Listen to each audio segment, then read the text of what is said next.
So, welcome to this webinar, Neurodiversity at Work, what leaders need to know but were probably not taught. I'm struggling with my speaking today. For those of you who don't know me, I know some of you do.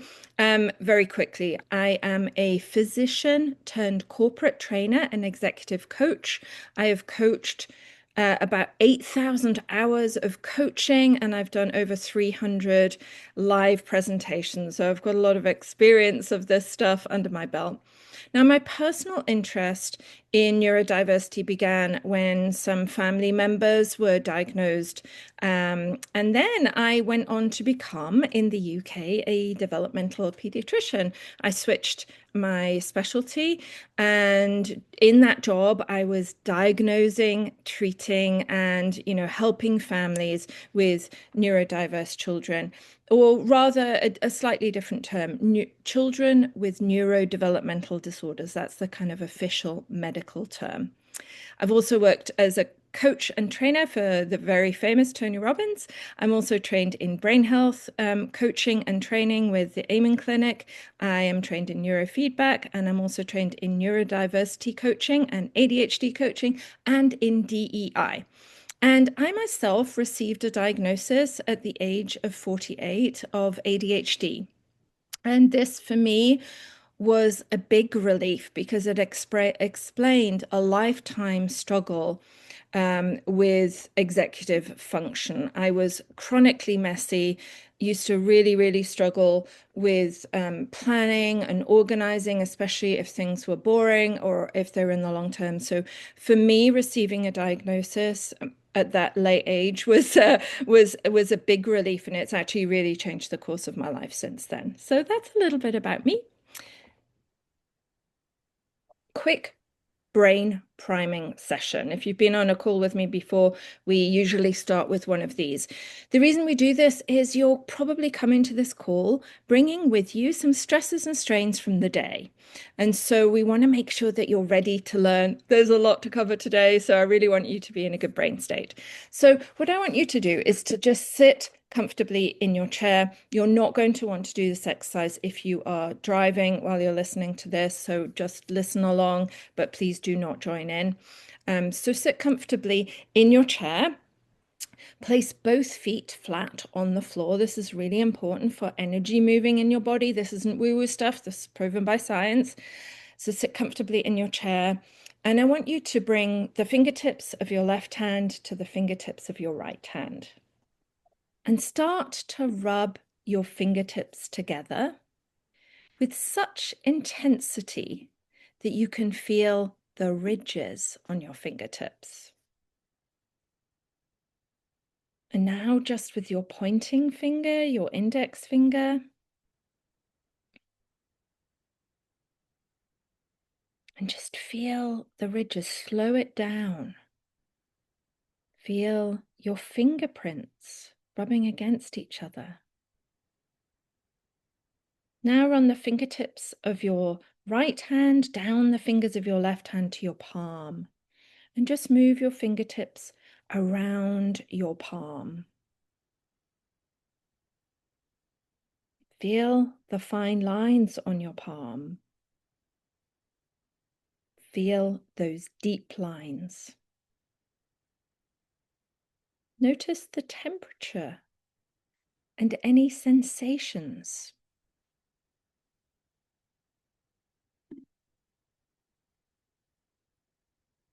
And while you're keeping your fingers moving around your palm, notice your breath for a moment. How are you breathing right now?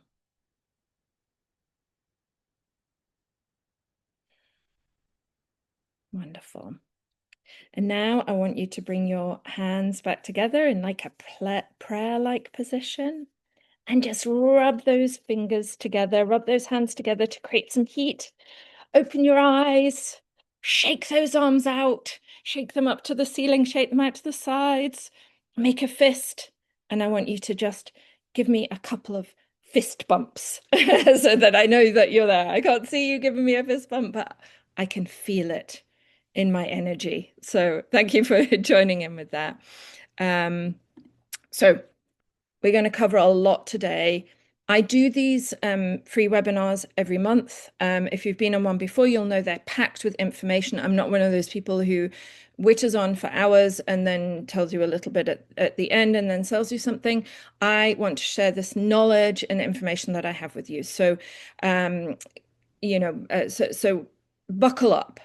I believe this information is too good to keep to myself. I've been really blessed with a very varied and deep education, and I want to show you how this work can transform people's lives.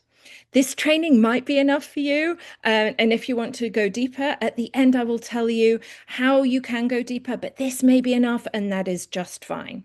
So, today we're going to talk about what is neurodiversity and how does it impact the individual neurodiverse person, how leaders can help and get the best out of their neurodiverse workforce, how you can help yourself if you are neurodiverse like me.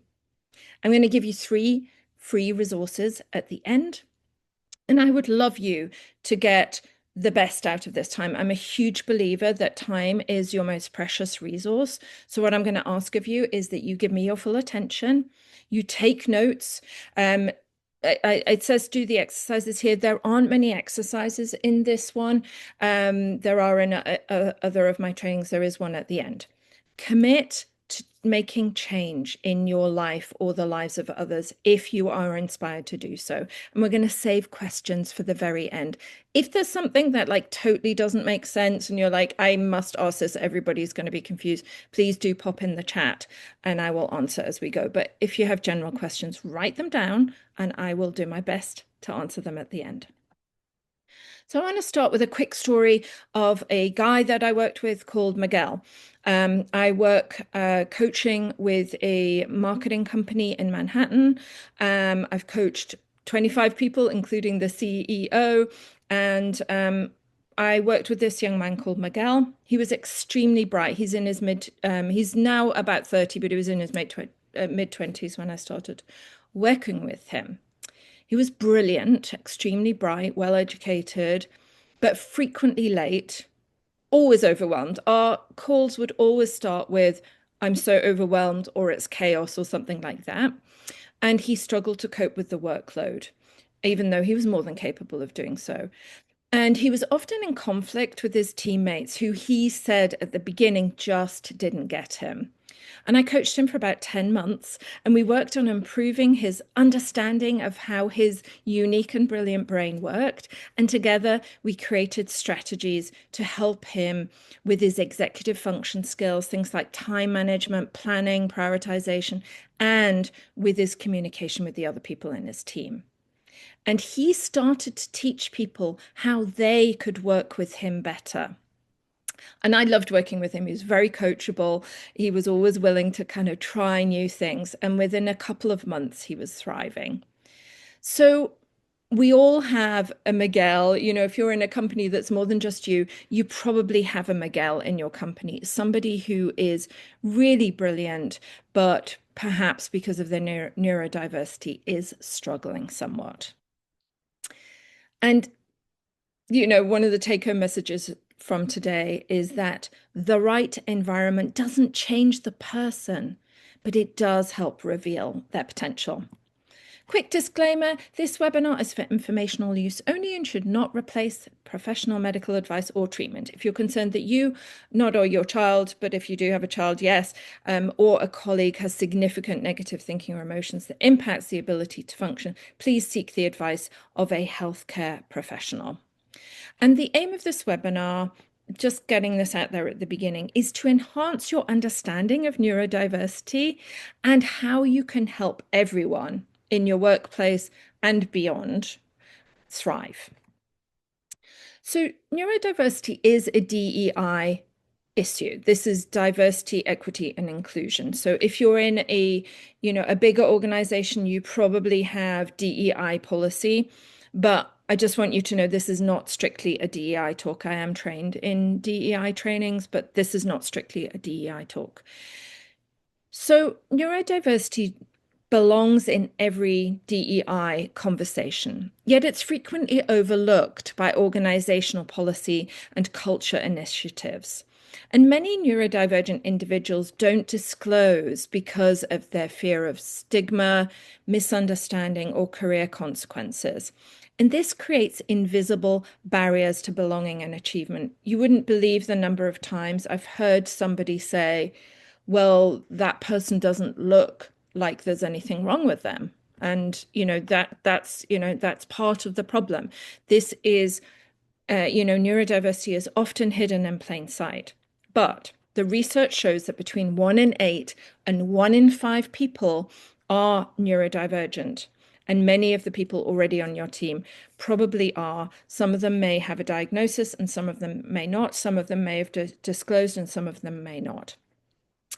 And this isn't just about a disability label, it's a cognitive diversity, meaning thinking diversity advantage that, if you harness it, can drive innovation when the systems support that person. But it's often left out of policy, policy being focused on gender and race often. And these are hugely important, but these tend to get more attention than neurological difference. And frequently, this is absent from these frameworks. And I don't mention this in any of the slides, but a lot of neurodiverse people are underemployed. And to me, that is a great shame. We have these, a lot of people who could be in a higher level of employment if things were made right for them. So one of my favorite topics, talking about the brain. The brain is truly amazing. Did you know you have 86 billion neurons and each neuron connects with thousands of other neurons, making a total of 100 trillion brain connections. That's a big, big number. But your brain, I have one here.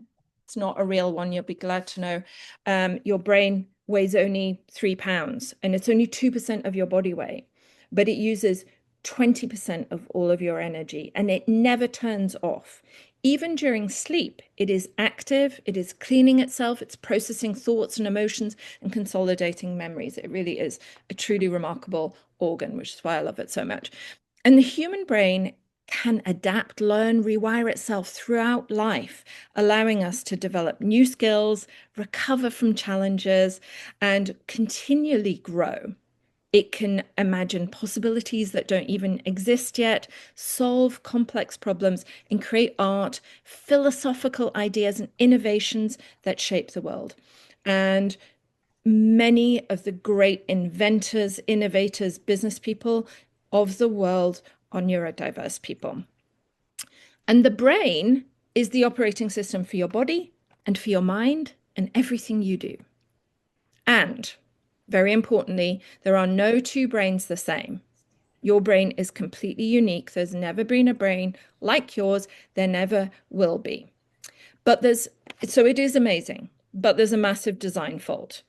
Unlike a new computer, the state of the brain is constantly fluctuating.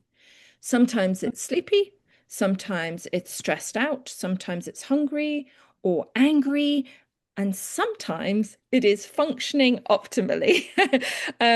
The brain is also really sensitive to changes in the body, like your blood sugar, your blood pressure, hormones, and to the state of your mind. Your thoughts change your brain function. And it's also very susceptible to damage and to the environment, things like people, spaces, and sensory experiences. Now, neuroscience is really, really complicated.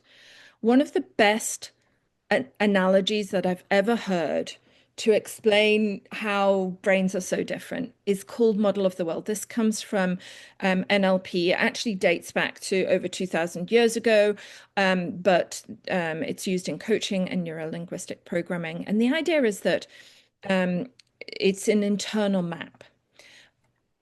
Tied to this is something that goes a bit deeper. Michael Singer, in his wonderful book, Untethered, I think it's called Untethered Mind, explains that your model of the world is like a house that you have built around you.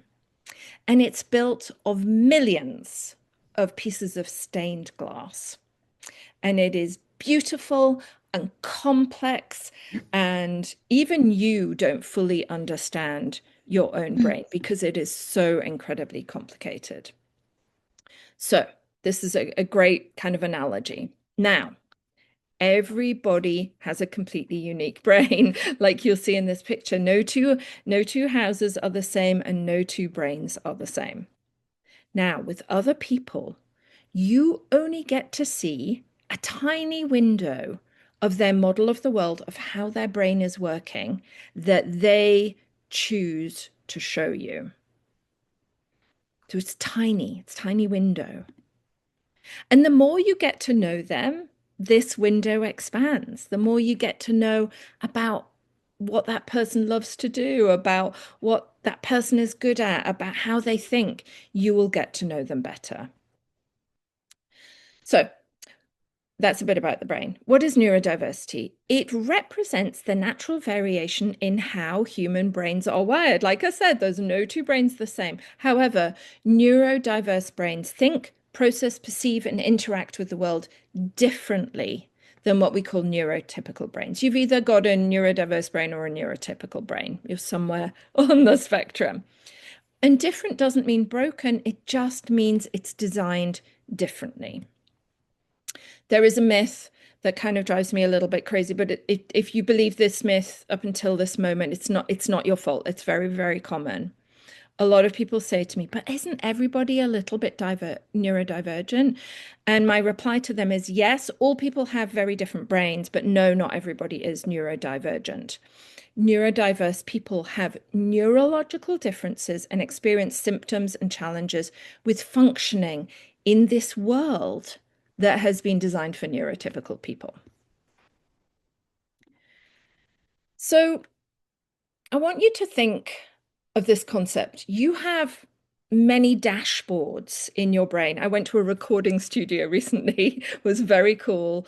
I heard the voiceover for Sesame Street being recorded. It was very, very cool. And I took this picture there. So we all have dashboards in our brains.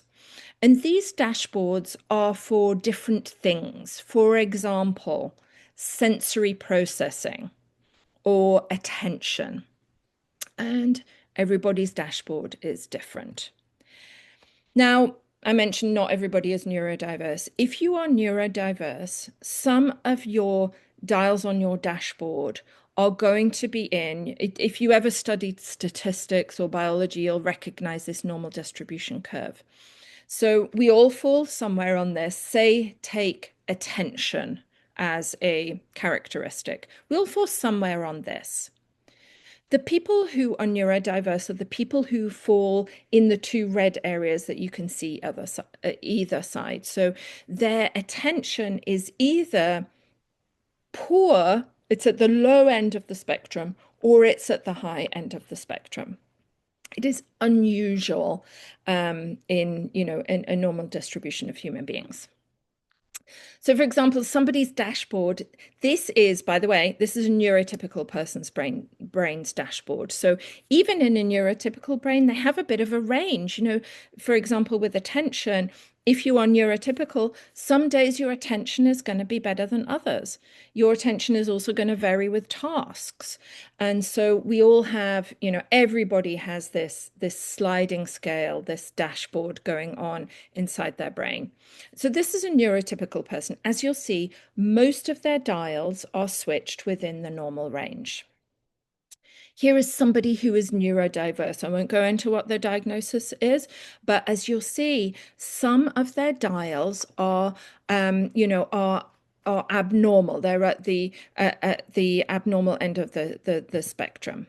And this is another neurodiverse person, so their dials are turned up differently. So everybody's dials look different. Remember, there are no two people the same. Nobody has the same dashboard in their brain. So what counts as neurodiversity? In fact, neurodiversity didn't even really exist as a diagnosis when I was working in the field 16 years ago. It was called neurodevelopmental delay, but the more common term today is neurodiversity. So things that count are things like ADHD, autism spectrum, dyslexia, dyspraxia, dyscalculia, which is dyslexia with mathematics, Tourette's and tic disorders, developmental language disorders, and non-learning disorders. They are not the same as mental illness. I actually commented on a post by a doctor this morning who said autism was a mental illness. It is not. It is a neurodevelopmental diagnosis, and it is not like depression, anxiety do not fall in the neurodiversity categories. Now, because of this kind of concept of everybody having a different brain and everybody having different dashboards, many people who are neurodiverse have crossover symptoms, and many people receive multiple diagnoses. So many people think of neurodiversity about labels, but in reality, and I'm assuming most, if not all of you, are not clinicians, it is more helpful to think about patterns and whether the environment allows these patterns to thrive. So forget about all those diagnoses I just mentioned, and I want you to think about this instead. So people who are neurodiverse commonly have differences or challenges in the following areas: attention, executive function, social, language, sensory, motor, thinking, and emotion and energy. I'm going to explain these a little bit more. So they might have problems with attention regulation. Attention isn't simply good or bad. It varies in consistency, intensity, and flexibility. And one of the biggest myths about people with ADHD is they have poor attention. They don't. They are sometimes able to pay remarkable attention. They are able to hyperfocus if things are interesting to them, but they really struggle to focus when something is boring to them. And some people struggle to sustain focus. So they might be able to get into focus, but then they, very easily distracted or lose that focus very quickly. Then we have social processing, how we interpret social cues, tone, interpersonal dynamics. Does this person, make eye contact? Do they understand the subtleties of social communication? And some people are more analytical, more literal, and it requires a lot more effort for them to process social information. Then sensory processing, our senses are our vision, our hearing, our smell, our touch, our taste. A lot of people who are neurodiverse have problems with this. Their brains may vary in how they filter all of these senses, and some people may experience sensory input as overwhelming or distracting. a quick one from me. I am so sensitive to noise and smell, really, really sensitive. That's why I'm actually wearing these headphones, because there's some construction noise going on. As soon as I start to tune into that construction noise, I'm really, really distracted. But then there are other people who seek higher levels of stimulation. A lot of people who are neurodiverse love going to electronic music concerts, which are really, really loud, and there's lights going, and it's a wild sensory experience. So you can get either end of the spectrum on that. Cognitive processing and thinking. People differ in how they organize information.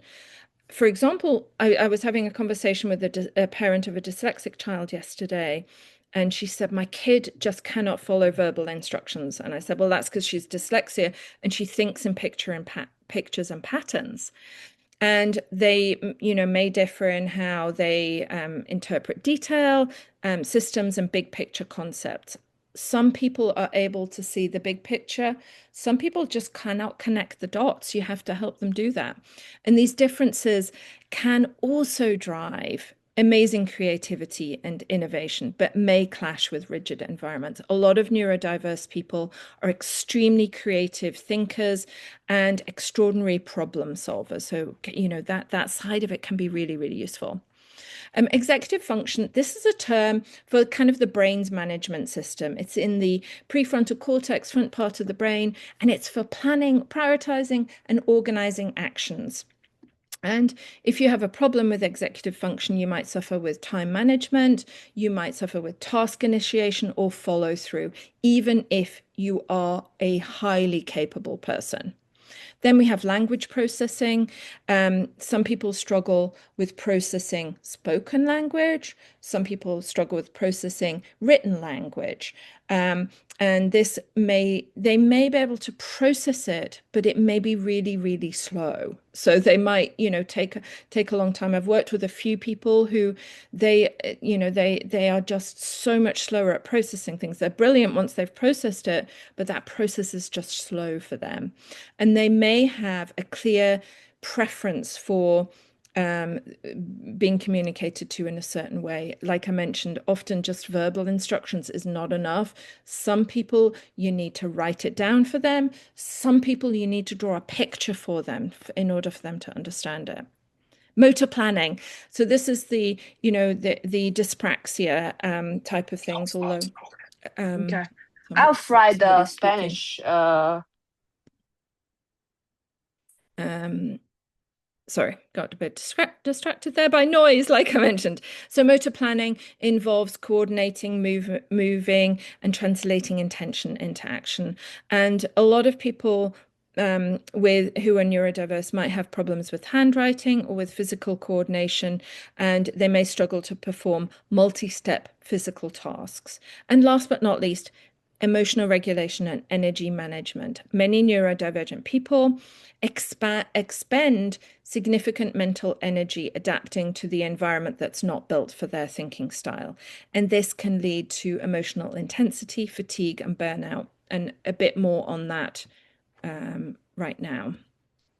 So it is very, very common for neurodiverse people to be much more prone to stress and burnout. And the reason is that they're often processing information, sensory input, and social demands with greater intensity. Imagine all of those 8 kind of domains that I just mentioned. Imagine if you have struggle in every single one of them. Your brain is just doing a lot more work to process.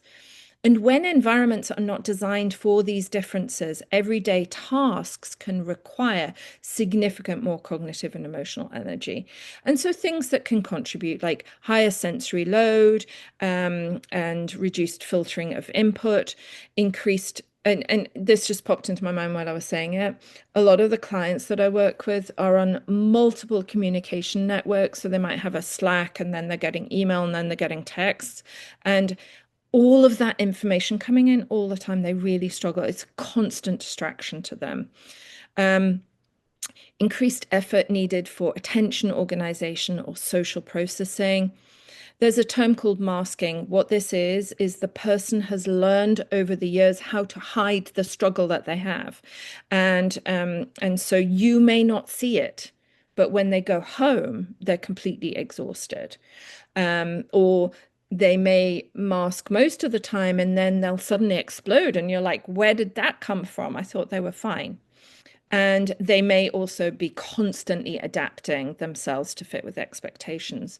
Constant context switching and unpredictable demands. A lot of people who are neurodiverse um, don't cope very well with changes to the plan at the last minute. I've had a couple of clients where they just like fall apart when that happens.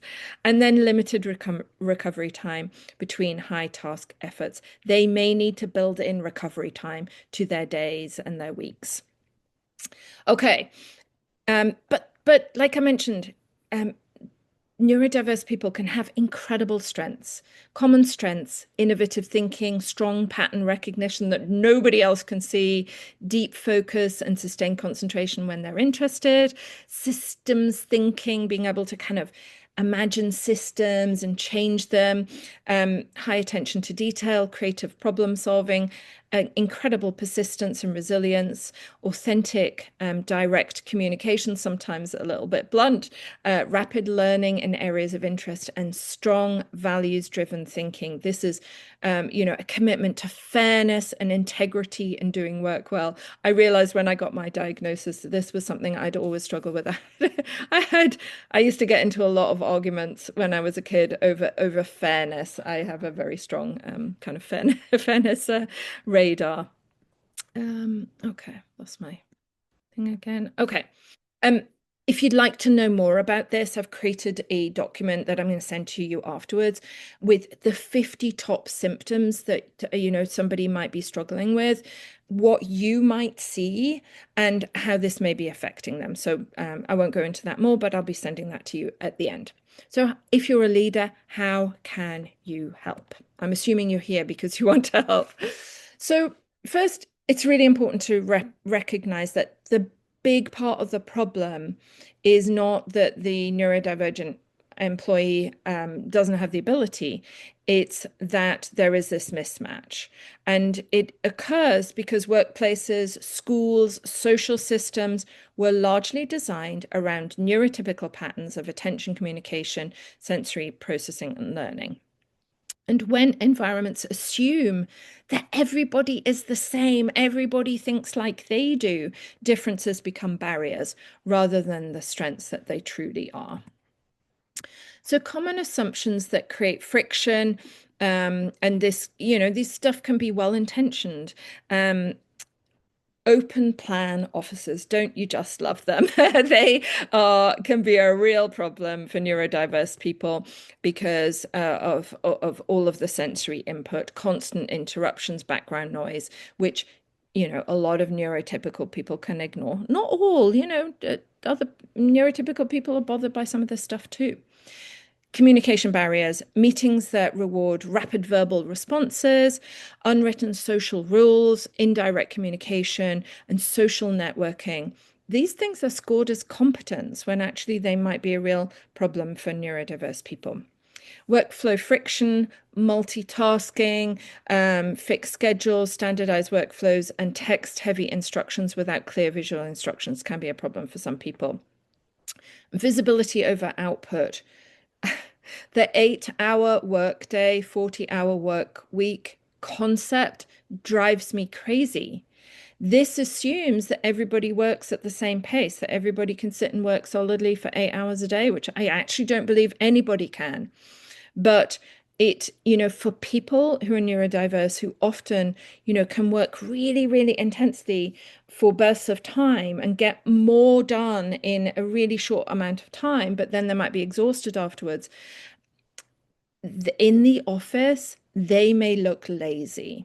And I hear this often. I'm coaching somebody at the moment, and he's extremely concerned about that. He finishes all of his work in 4 hours because he's like a machine when he's working.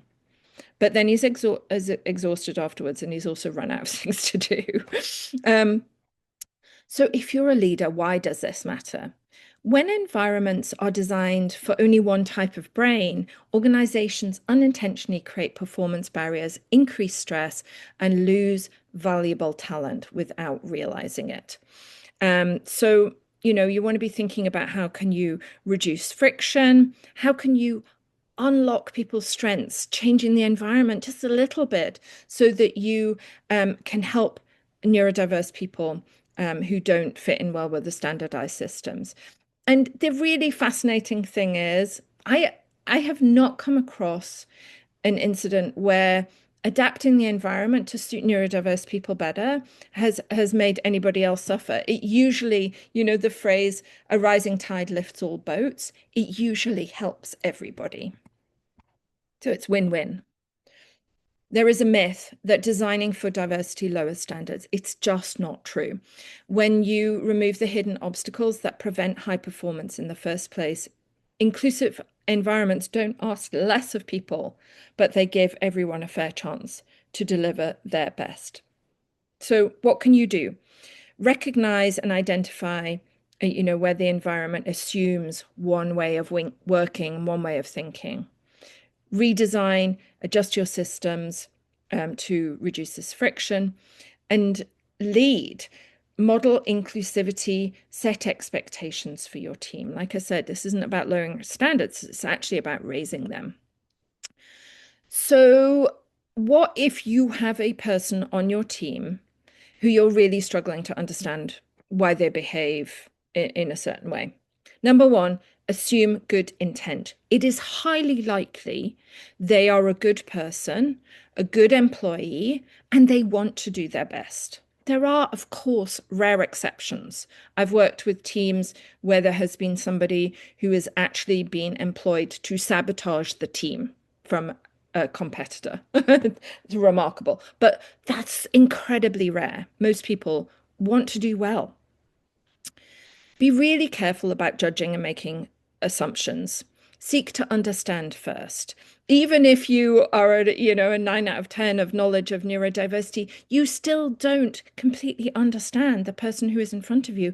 They are a unique person. So seek to understand them and ask questions like, how do you feel that question went? How do you feel that meeting went? Is there anything that you could have done differently? And listen very carefully to the words they use and what they say. Next, ask yourself, are they coachable by you? And if they're not, don't feel offended by that. It's just that it's not a good match. But if they are coachable by you, then coach them, offer them support, offer them guidance, ask them how you can help them. Have a calm and supportive conversation. If they have behavior that is having a negative impact on you or your team or your clients or your business, as a leader, you do have a responsibility to have a conversation with them and to educate them about that. This isn't about ignoring these things, but you want to do that in a calm, supportive environment. If they are not coachable by you, that is perfectly fine. Manage your expectations and manage your own stress and behavior. Sometimes somebody is just, you offer them all the advice and they will not take it from you. But that's okay. Hopefully, there's somebody out there that they will listen to. And, last but not least, some companies offer coaching to individuals, whether they're neurodivergent or not. So if you really, really value this person, could your company pay for some coaching for them? And really important, as a leader, your role is not to diagnose, it is to create clarity, support growth, and to manage the environment effectively. So how do you, design effective support? You recognize the mismatch and then you redesign the environment. But the individuals must be involved with the redesign because they know what's not working for them and they will know what will work for them. And real progress happens when we shift from trying to change the person to adapting the environment. And then when you make the change, you want to monitor the improvement. Did that change work? And if it didn't, that's okay. It was an experiment, and you redesign it again, and you keep doing the audit process and changing it until you get it to work. And remember, this person's brain doesn't need fixing. The environment needs updating. What not to do as a manager or a teammate, your role isn't to identify, diagnose, or label anyone. Never, ever ask, are you neurodivergent? That gets you into trouble with DEI stuff, and it's really uncomfortable for the person as well. And it also isn't that relevant to know their diagnosis. You can create this effective change without knowing that. If they want to share with you, then great, and learn more about what that means for them. But they don't have to share with you. And a really important principle is be curious instead of making assumptions every single time. The most effective managers ask questions instead of jumping to, judgment straight away. So quick checklist. You want to audit your systems. Where are the places of friction? Is it that it's an open office, rigid schedules? Is it that, everybody just use verbal communication only? Recognize hidden stresses. And redesign feedback, and also think about hiring. Interviews favor neurotypical people, and so keep that in mind. If you want to attract these incredibly bright, neurodiverse people, think about how the interview process might be adapted to them, especially if you're trying to hire, certain types of people, creatives or analytical people, and create psychological safety. People need to feel that they can disclose without fear. Build trust through visible support, flexible accommodations, and leadership modeling. And don't forget, your clients, your customers, your patients, whatever you call them, they might be neurodiverse too. Between 1 in 8 and 1 in 5 people are neurodivergent, and this is going to affect them just as it affects your employees. And so you want to, communicate clearly so that you can build trust and engagement. You want to have flexible systems that improve access and outcomes, and inclusive design helps everybody. Key takeaway, designing for neurodiversity isn't just an internal strategy, it's a business advantage too. What if everybody understood neurodiversity? It would make everything better. A quick talk about, if you're neurodivergent yourself. You do have a responsibility to make your own brain work for you. Nobody's coming to rescue you on that, unfortunately. So, get to know how your mind and brain works, understand yourself, and this is a powerful thing to do, and show up with confidence and advocate for what you need, and then you can thrive on your own terms. Know how you're wired, like understand yourself deeply, experiment, try things out, figure out what works for you. And if you are open to it, educate others with confidence. For example, I went to work for a medical publisher a few years ago, and one of the first things that I said to my boss is that I sometimes struggle with verbal instructions. Could you write them down in an explicit step-by-step way? And he was really impressed that I asked for that, and I asked for it right at the beginning because I needed that clarity. I wanted to be really good in that job, and so you do have some responsibility on communicating that. And you need to be building systems that work for you. Unfortunately, willpower alone doesn't work. Desire alone doesn't work. You need to create routines, tools, structures that reduce friction for you and amplify your incredible strengths. And if you're open to it, be transparent with other people. And consider hiring. If you're struggling and if you know that you are underperforming and that you could be doing so much better, consider hiring a neurodiversity or ADHD coach that can support you and teach you strategies. And advocate for yourself without permission. You are wired differently, and there's real power in that. So please do advocate for yourself. Sharing your needs is not a vulnerability, it is a professional skill. The most effective workplaces are built on honest communication, and that starts with you knowing and owning your brain. Notice, and I'm aware that I'm running out of time, so I'm going to speed up a little bit. Notice your patterns, what drains you, build your day around that. And I encourage everybody I work with, you gotta be taking breaks. You're fooling yourself if you can think you can work 8 hours straight without taking a break. Your brain just doesn't work like that. Use tools like calendars, written instructions, noise control, timers, whatever works, use them unapologetically. Ask for ways of working. Request processes that can help you succeed. And, say things like, can we put that in writing? Or can I have a bit more time to think before responding? It's perfectly okay to say that. And remember, you are allowed to work smart, not just cope quietly. Effective strategies aren't workarounds. They are there to help you work your best. I have a free resource. If you think that you might be neurodiverse and you're struggling with your executive function, I'm going to be sending you an executive function audit at the end. So, big question, to disclose or not disclose. It is a totally personal choice. It is not a requirement. You have complete control over what you share. Support is about function, not permission. You don't need to justify your brain to access what helps you perform.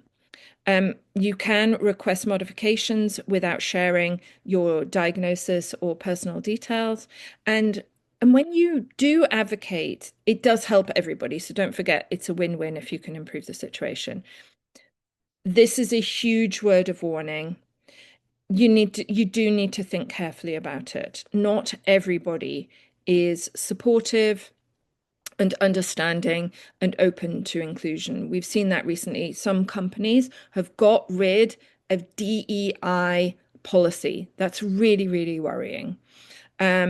And so before disclosing, do your research and be sure that the environment feels psychologically safe. I'd love to be able to tell everybody you should be able to disclose at least, you know, the accommodations that you need, but you do need to think about it carefully, unfortunately, because of the world that we live in.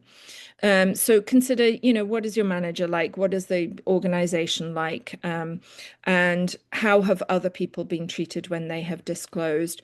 And can you request helpful adjustments without sharing? You don't have to disclose in order to succeed. Instead, if you don't feel safe disclosing, focus on what helps you work your best. I'm going to skip this last story. So we've covered a lot today. I want to leave a few minutes for questions, and I do have a call at the top of the hour. So this was, there was a lot in there, but this was kind of, you know, this was just the surface level of this topic. This was the beginning of your journey towards understanding neurodiversity and neuro-inclusive leadership. That's a hard word to say. And the real work happens when you translate awareness into action within your organization. So what's next? You might want to look for some customized workshops for leaders, managers, and the whole team.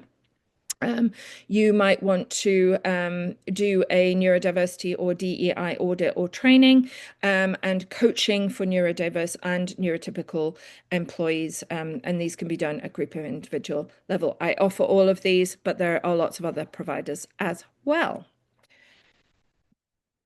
So next steps, I'm going to send you an email with 3 PDFs, understanding the neurodiverse experience, just going into that a little bit more, a DEI checklist, an executive function audit for if you're wondering if you have executive function problems. I would love to talk with you more if you feel this work could really benefit your company, whether it be, you know, talking about neurodiversity or other corporate trainings. I talk about stress, peak performance, leadership, all sorts of things. Please do consider booking a discovery call with me. This is free. It's 45 minutes to an hour long, and we'll dive deep into, you know, the needs of you or your company. I love doing these calls. There's absolutely no commitment. I hope it comes across. I'm not a pushy salesperson at all. I love helping people and businesses. For more information on my work, this is my website. So without further ado, I want you to very quickly think about what was most interesting, or what did you learn or were reminded of today, and will you commit to any changes?